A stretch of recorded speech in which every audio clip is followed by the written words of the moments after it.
with Rockwell Collins and Lean Portland and recycling advocates, a variety of different groups. We met through the International Society for Sustainability Professionals. So if you've not heard of ISSP before, you should check that out. So he's going to be speaking on Lean Six Sigma Master Black Belt. Wow, so quite a title. He will just, the Master Black Belt, I'm so curious. He's going to discuss the concepts of Lean and Six Sigma that are utilized by for-profit companies to improve their bottom line. He'll show how these techniques are being applied to address the triple bottom line, environmental, planet issues at Rockwell Collins and nonprofit organizations, people side, with Lean Portland. So please welcome Brion.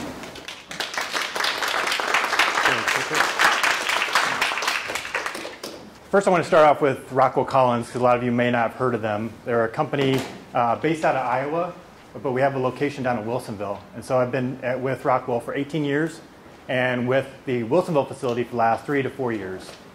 And so I'm going to talk about some of the work I've done at Rockwell with Lean and Six Sigma, and then tie it back to sustainability. So we have about 60 locations, many different countries, mainly in the US and some in Europe locations. 19,000 going on 30,000 with a recent acquisition. And we have about 500 employees here in the Portland area. We do a lot of display technology for the aerospace industry, heads up, heads down displays. So we're conveying information to pilots to make the flight safer or make our military safer, and we're knowledgeable about what's going around in their surroundings. So we've all hopefully seen this graphic. People, planet, profit.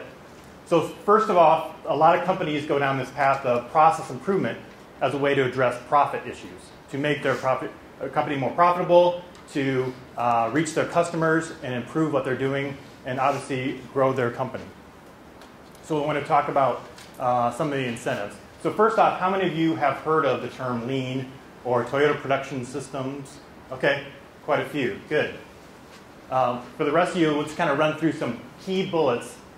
First of all, it's a process improvement approach that's been developed and mastered over the years, primarily by Toyota and other Japanese companies.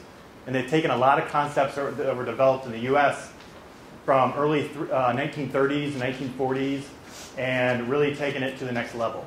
And then it's come back full circle back to the US, where we're trying to learn what they did to try to keep up.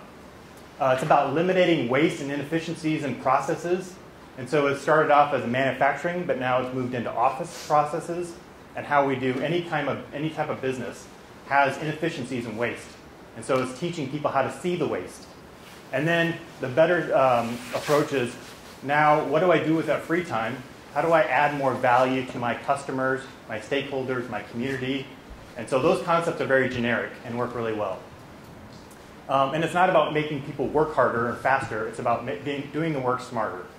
And so that's a misconception that people think. They hear the word and they think, all right, that means we're going to lay off people and be really, really thin staffed. And that's not the purpose.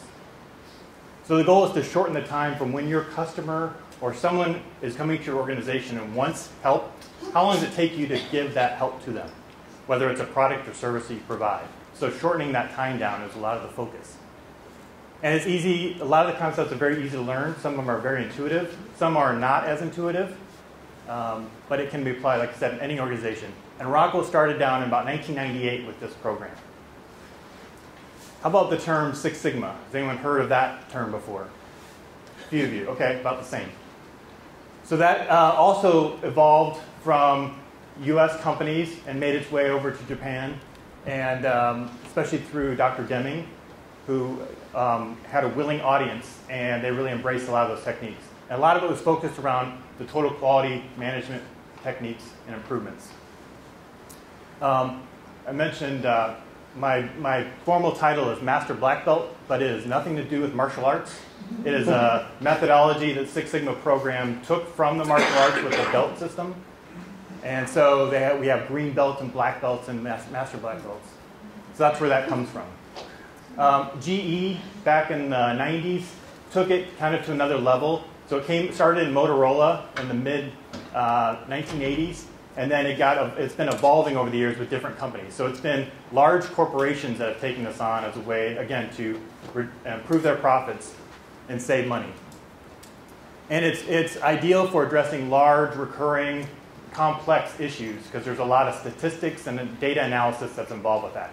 My background is in statistics, and so that's how I got into this field. And Rockwell's been doing that approach for about 2005. So both techniques have really good application in different industries.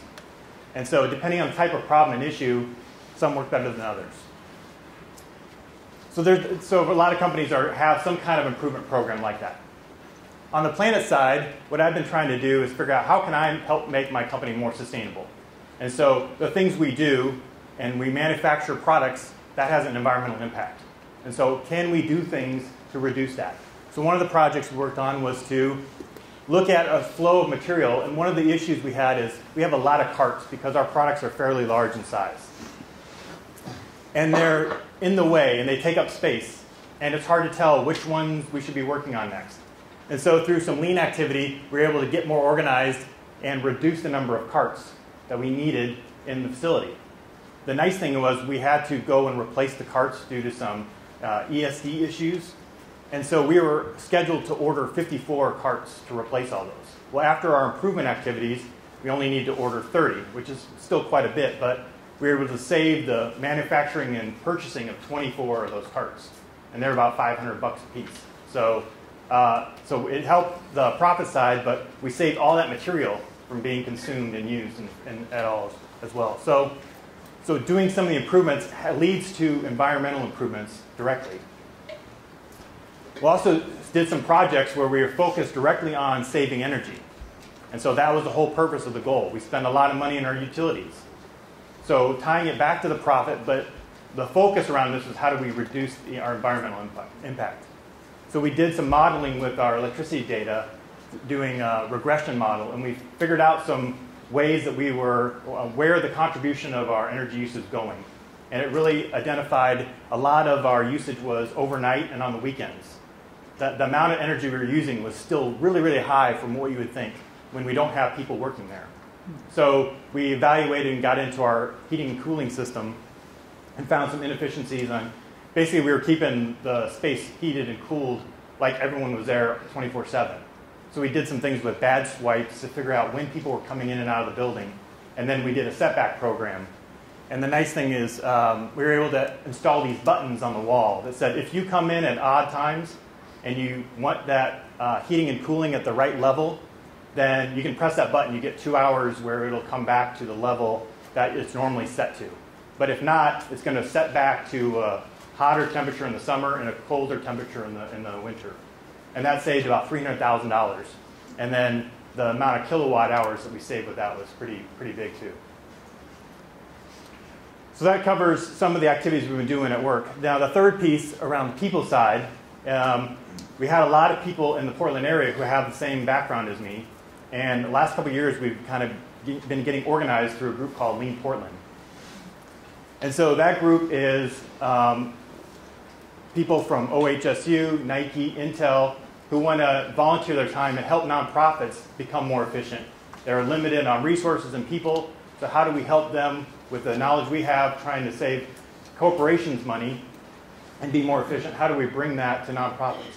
And so we've got some work we've been doing with social venture partners, where we were looking at how they onboard some of their investees and walk them through the process where the investees go out and work with nonprofits. How do we streamline that process to get them on board quickly and get them out to the nonprofits? We're doing some work right now at the Rebuilding Center. I think a lot of you have been there or know where that's at.